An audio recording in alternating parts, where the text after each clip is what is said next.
Hai, pada kesempatan kali ini saya ingin mengajak teman-teman untuk belajar membuat aplikasi desktop simpel menggunakan C#. Sebelum itu, perkenalkan, nama saya Dava Islami Askah. Kalian bisa memanggil saya Askah. Saya adalah siswa dari SMK Negeri 4 Kota Tangerang dengan pengalaman 1 tahun di bidang software engineering, terutama di bagian web development dan juga mobile development. Saya juga adalah seorang finalis dari lomba kompetensi siswa pada tahun 2025 mewakili Provinsi Banten dalam bidang IT Software Solution for Business. Sama juga di lomba itu saya merancang aplikasi desktop menggunakan C#. Maka dari itu saya ingin mengajak teman-teman sekalian untuk belajar bersama dalam mengembangkan aplikasi desktop yang simpel sebagai langkah awal.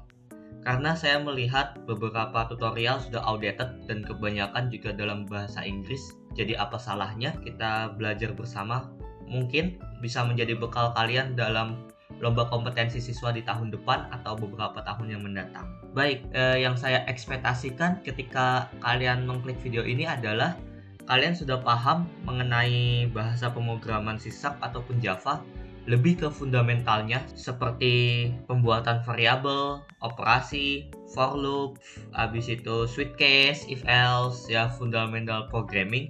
Dan juga kalian sudah cukup paham mengenai database, seminimal-minimalnya pernah menjalankan phpMyAdmin. Tools yang perlu kalian download adalah Visual Studio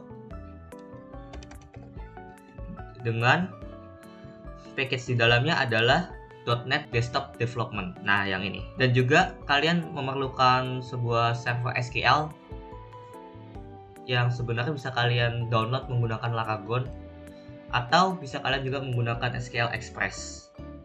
Kalau di sini saya menggunakan Laragon dan sudah terhubung langsung dengan phpMyAdmin. Nah, kita langsung aja ke dalam tutorialnya. Sebelum kita terjun ke desktop application-nya, mari kita membuat database-nya terlebih dahulu. Simple aplikasi yang akan kita buat pada bagian kali ini hanyalah login page dan juga operasi login dan juga register saja. Jadi yang kita perlukan adalah kita inisiasi dulu nama database-nya. Habis itu kita buat tabelnya. Di sini saya membuat table users dengan ID sebagai primary key. Habis itu ada name, email, dan juga password, yang dimana masing-masing varchar tipe datanya dan juga lengthnya 255. Langsung saja kita save. Maka database kita sudah jadi. Cuman satu database saja karena agar tidak terlalu kompleks. Untuk relasi dan segala macam akan kita bahas di video selanjutnya. Lalu kita buka Visual Studio kalian. Untuk tampilan awalnya kurang lebih akan seperti ini. Langsung aja ke continue without code.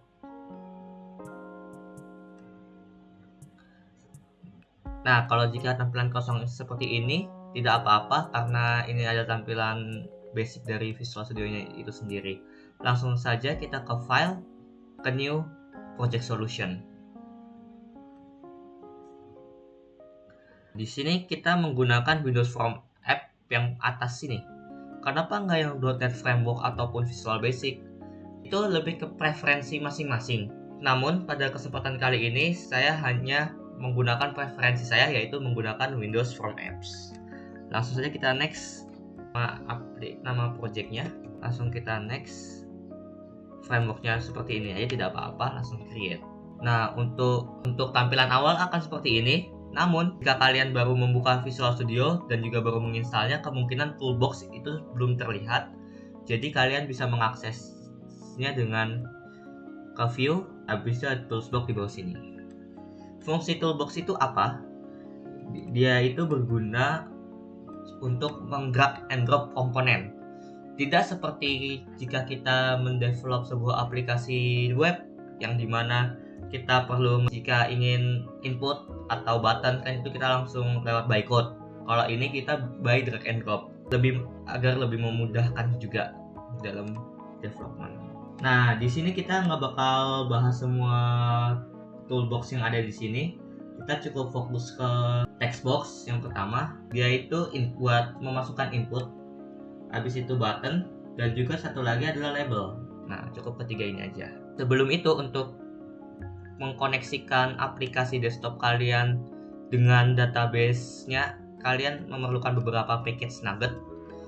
Yang pertama itu adalah Microsoft Entity Framework Core, habis itu Microsoft Entity Framework Core Tools, dan juga MySQL Entity Framework Core. Langsung aja caranya itu ke login app, klik kanan, habis itu manage nugget package, langsung ke browse, kita download ketiga itu. Untuk catatan saya akan saya taruh di deskripsi, kalau enggak di komentar di bawah. Nah, jika sudah selesai di download, close. Habis itu kalian copy komen yang di bawah sini.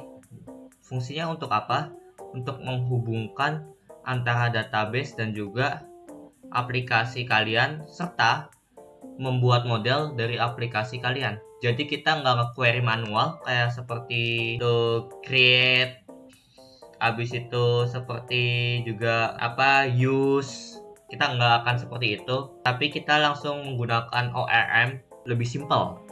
Nah, di sini kalian nge-config aja server MySQL kalian apa, berjalan di port mana, database-nya apa. Di sini database kita login DB kan. Habis itu username database kalian dan juga password database kalian. Langsung aja kalian copy.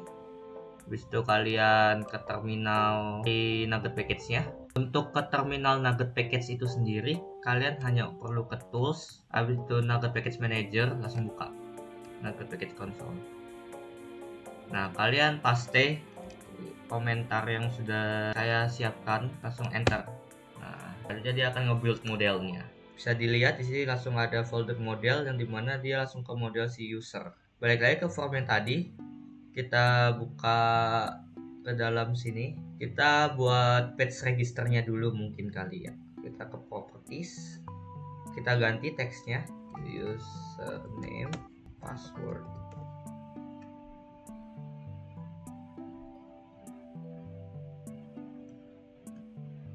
Untuk fungsi diklik, ketika ngeklik submit sendiri, kalian bisa tinggal klik 2 kali di komponen submitnya, atau kalian bisa ke events, habis itu dicari, klik di sini.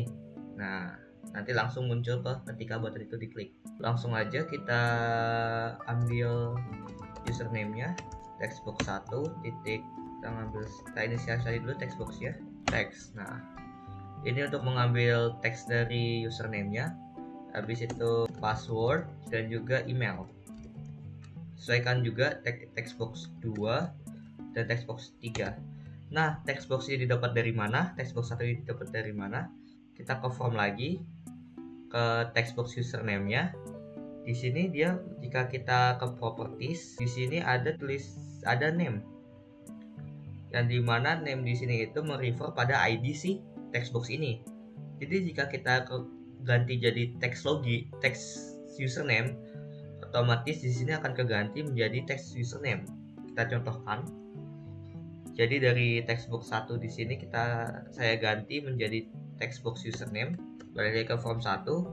Nah, di sini langsung terganti menjadi textbox username sesuai nama si ID milik si textbox tersebut. Langsung saja untuk nge-save data, kita langsung new user aja. Kita define datanya, user, kita panggil modelnya user sama dengan new user, emailnya email, habis itu username, name, dan juga password. Kita langsung manggil database ya. Langsung aja kita using new db login db context di sini. Nah, kita inisialisasi db konteksnya. Lalu di bawah sini kita langsung akses db titik users at db user db titik save changes. Kita coba, kita akan aplikasi desktopnya, kita masukkan username, email, dan juga password. Kita submit. Tidak ada error, otomatis datanya sudah masuk harusnya. Nah, bisa dilihat di sini datanya sudah masuk. Bisa kita lebih variatif lagi dengan cara kita gunakan try catch. Jika berhasil, kita buat munculkan message box show berhasil membuat membuat user. Jika error, kita membuat message show lagi, gagal membuat user. Kita coba refresh. Otomatis jika kita submit ini langsung akan ada error. Nah, oh kenapa dia berhasil membuat? Kita coba cek apakah masuk. Kenapa bisa? Dia membypass. Apakah ada cara memvalidasinya? Tentu ada. Kita tinggal membuat satu buah function di mana dia langsung action error. If username equals kosong atau password atau email else, kita tinggal tambahkan ini. Input tidak boleh kosong. Maka ketika kita refresh, habis itu kita langsung submit, nah akan ada pesan error di mana input tidak boleh kosong. Selanjutnya kita sudah berhasil membuat user. Selanjutnya bagaimana cara kita login? Yaitu kita membuat storage sementara di dalam aplikasinya untuk menyimpan data si user itu sendiri. Ibaratnya itu kita melakukan session, dimana ketika aplikasi dijalankan, ketika si user berhasil login, maka data loginnya itu disimpan di dalam runtime aplikasinya. Bagaimana caranya? Kita langsung membuat item baru, cuman C# biasa, kita namakan sebagai my user, dimana dia adalah static class, dimana dia memiliki static function, static user, variable user, yaitu user. Nah, kita langsung buat saja form baru, yaitu form loginnya. Kita masukkan input, kita langsung masukkan text box, habis itu label dan juga button.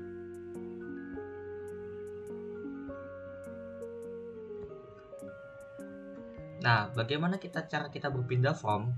Cukup gampang. Kita ke form yang awal, kita tambahkan satu button lagi atau apa untuk pindah form. Biasanya saya memakai label, jadi saya menggunakan link label. Taruh di bawah sini, kita buat itu login form. Ketika diklik, kita inisiasi form 2, new form 2, habis itu form titik show, habis itu yang ini this titik hide. Nah, ketika kita buka, kita nyalakan kembali, habis itu kita klik to submit form. Nah, seperti biasa pas saat login ini kita klik 2 kali, kita inisialisasi email dan passwordnya, string email, terus string password, textbox 1 dan textbox 2. Habis itu kita gunakan if else atau kita gunakan try catch. Ketika emailnya itu null equals kosong atau password equals kosong, maka dia langsung throw exception, throw new exception. Kita tambahkan di message show gagal login. Itu kita lanjutkan, kita tambahkan db konteksnya. Di situ kita cari si user ini sama dengan db first of default x sama dengan email, seperti ini.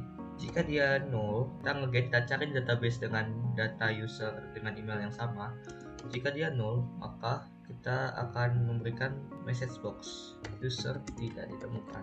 Kita langsung ngecek apakah user passwordnya sama dengan equals. Jika sama, maka kita tambahkan ke dalam my user, kita publikin dulu user, kita masukin ini. Habis itu kita tambahkan satu form lagi, misalnya form yang sudah eksis, ya form good morning gitu.